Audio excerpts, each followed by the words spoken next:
This is the farthest point. Everything east of here is China. Everything west is the rest of the world. Pakistan, Central Asia, the Middle East, markets of 1 billion people. For most of history, that made Kashgar the end of the line. A place you reached only when you had nowhere left to go. Traders passed through. Armies passed through. Empires rose and fell beyond the passes. Kashgar watched them all, unchanged. Then the state built the road through it, not just to it. Today, every truck bound for the west must cross what was once a dead end. Every ambition China has for overland trade depends on this single choke point. Kashgar is no longer the end of the line. It's the only bridge. Welcome to China in 5. Each week we look at one Chinese city and the principle that explains how it works. Last week we looked at Wuhu, a river port in Anhui that spent the 1990s watching value float past. For decades, its only job was to wait. Let ships dock, let cargo transfer. Let better positioned cities capture the industry. Collect whatever trickled down. Then it stopped asking, who can we attract? And asked, what can we build? A failing workshop became Cherry. The city became founder, financier, protector. And the anchor it built pulled an entire ecosystem into existence around it. The engine it built now moves the city. This week we're in City 36, Kashgar. And here the question is, what happens when a replaceable periphery makes itself indispensable? To understand that, you have to look at the forces that shaped Kashgar. Here are the 10 that define it. 1. The oasis. Kashgar began as a Silk Road oasis, a place caravans reached after crossing the Taklamakan Desert or descending from the Pamir passes. Traders rested, animals recovered, and goods changed hands. It wasn't the center of the Silk Road, it was the pause that made the road possible. 2. When the road died, then the Silk Road faded. Maritime trade replaced caravan routes. The flow moved to the sea. Kashgar, once a crossroads, became a cul-de-sac, the farthest major city from Beijing, pressed against mountains that led nowhere easy. For centuries, the road ended here. 3. The frontier condition. By the late 20th century, Kashgar survived on subsistence agriculture, small bazaars, and administrative spending. It was a frontier city the state maintained but did not rely upon. A periphery that cost more to hold than it returned. 4. A different way to read the map. Then China began looking west. Central Asia, Pakistan, the Middle East, markets beyond the mountains that once sealed Kashgar off. What had looked like the edge of the map suddenly looked like the gate. 5. Overbuild the corridor. Before Kashgar could capture anything, it had to become unavoidable. The state didn't simply connect Kashgar to China. It routed China through Kashgar to everything west. Highways were upgraded to all-weather standards. Railways were extended and electrified. The airport expanded to handle international cargo and wide-body aircraft. A massive bonded logistics zone rose outside the city. Warehousing, customs, and processing infrastructure built for volumes the old city had never handled. The goal was simple: build so much infrastructure that no planner could justify another route. 6. Designate the privileged path. Concrete alone does not attract capital. So Kashgar became the privileged corridor. Corporate tax dropped to 15%. Import duties were waived. VAT rebates rewarded goods processed locally before export. At the Kashgar border, a two-country, one-check system with Pakistan meant trucks cleared customs once instead of twice. Crossing Kashgar became cheaper and faster than any alternative. 7. Anchor the processors. Infrastructure without industry is empty space. So the next move was populating the corridor with enterprises that could capture value locally.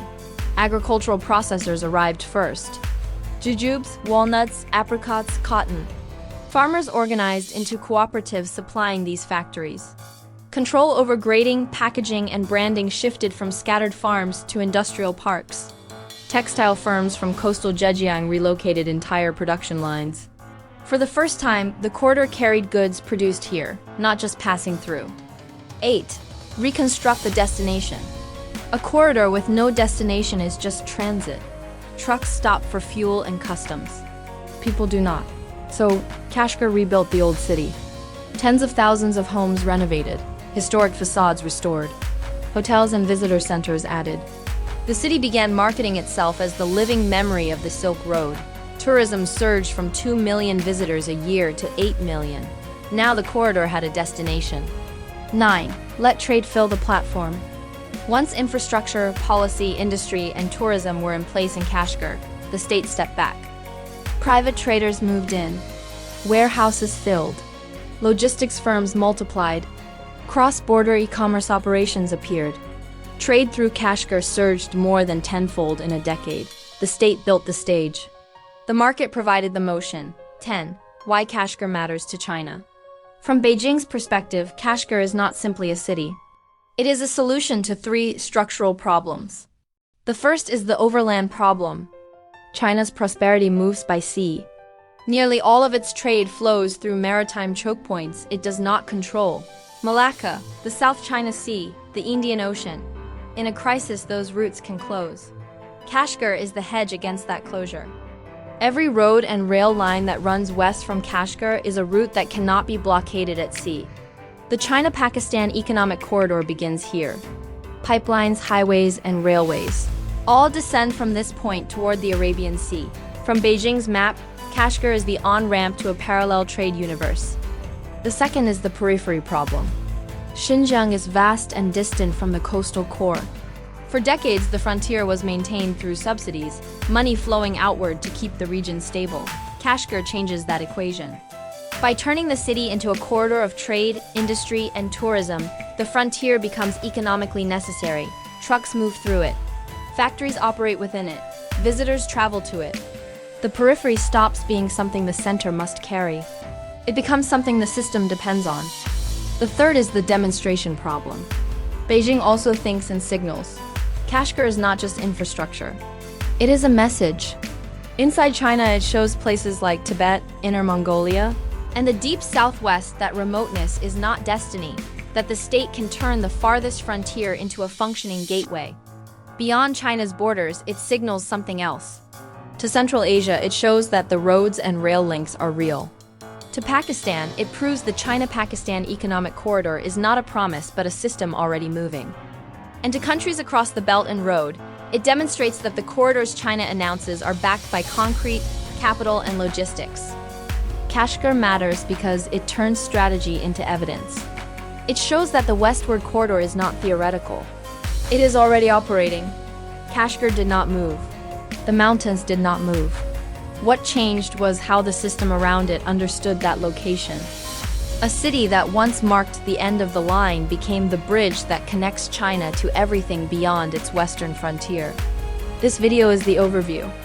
The deeper architecture behind Kashgar's transformation is where the story becomes even more interesting. If you want the full structural breakdown, how the sequence unfolded, who controls what, why it can't go back, the deep dive decodes the architecture behind this transformation. The companion essay explains how Kashgar fits into China's broader frontier strategy. Both are linked below. Next week we look at Xinjiang. For decades it dug, it smelted, it shipped. The raw stuff of industry, coal, iron, steel sent down the line to the giant next door. Chongqing took it, made something better, and Xinjiang took whatever was left. Then the mandate came, clean up or shut down, so Xinjiang kept the ore, kept the steel. Started making what Chongqing used to buy from elsewhere. The city that once exported its wealth now captures the margin. This is the adjacent capture principle. We don't study cities to admire them. We study them to understand how systems are built. 707 cities. One structural map. This is China in 5.